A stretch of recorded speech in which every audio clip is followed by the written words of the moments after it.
Let me ask you, if given the opportunity, would you sail on an Italian ship? I'm serious.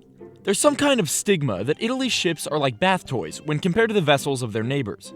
Now, if we ignore the Principessa Giolanda, Andrea Doria, and Costa Concordia, Italy's ships, when actually analyzed, proved to have a better track record. Not always, for the record, I gotta emphasize that. But today, I'd like to discuss a ship that I discovered by pure coincidence. It amazes me that she evaded me for so long, because apparently everyone literally ever had heard about her.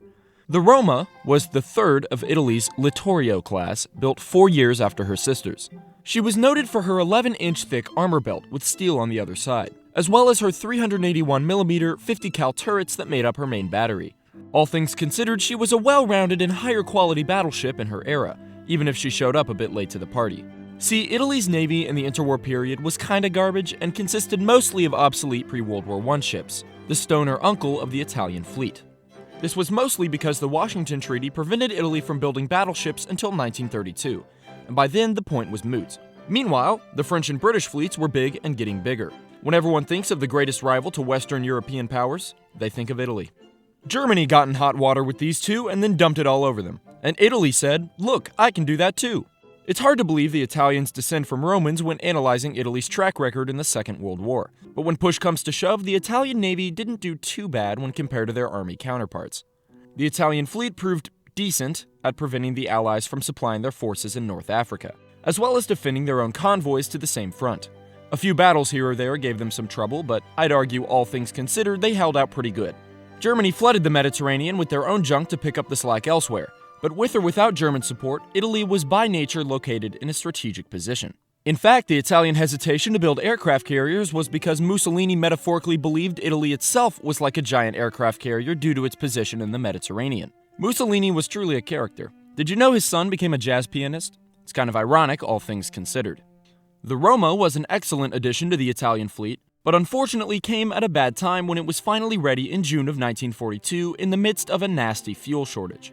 The lack of oil had crippled the Italian fleet to be basically useless in anything more than coastal defense. She ended up being used as a portable anti-aircraft gun battery for protecting Italy's cities from air raids, but given her status of battleship, she had a better future ahead of her. Up to this point, the most action she got was during a trek from her base at Taranto to Naples, when a British submarine tried to hit her and her sisters and then wildly missed. Roma was transferred with her sisters to La Spezia, presumably for defense, and was named the new flagship of the Regia Marina.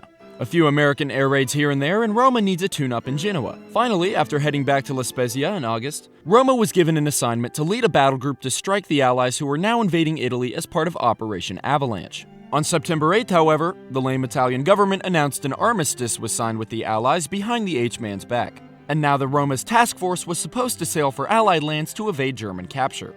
Italian Admiral Bergamini, however, was reluctant to go to Malta, somehow the obvious answer. So he headed for La Barelina in Sardinia instead, where he figured he would receive orders and would find out whether or not their task force was to take King Vicky to safety too. They never got in port, however, as the Krauts got to it first. So they set a course for Bonnet? It's French, it doesn't matter. An Allied port in Algeria. The Germans, however, were suspicious of the task force from the start, and now they were clearly en route to an Allied port and they knew they had to strike. 2 Do-217 planes were sent after the group to strike the biggest ships. Only 2 measly planes couldn't do much against these battleships though, right? Well, Germany had an ace up her sleeve. Take a standard explosive and duct tape a radio to the front. And suddenly you've got an accurate and deadly Fritz X Glide bomb.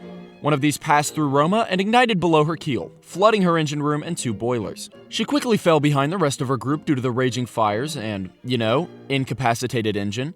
But it was another Fritz X detonating inside her forward engine room that really put her up a creek.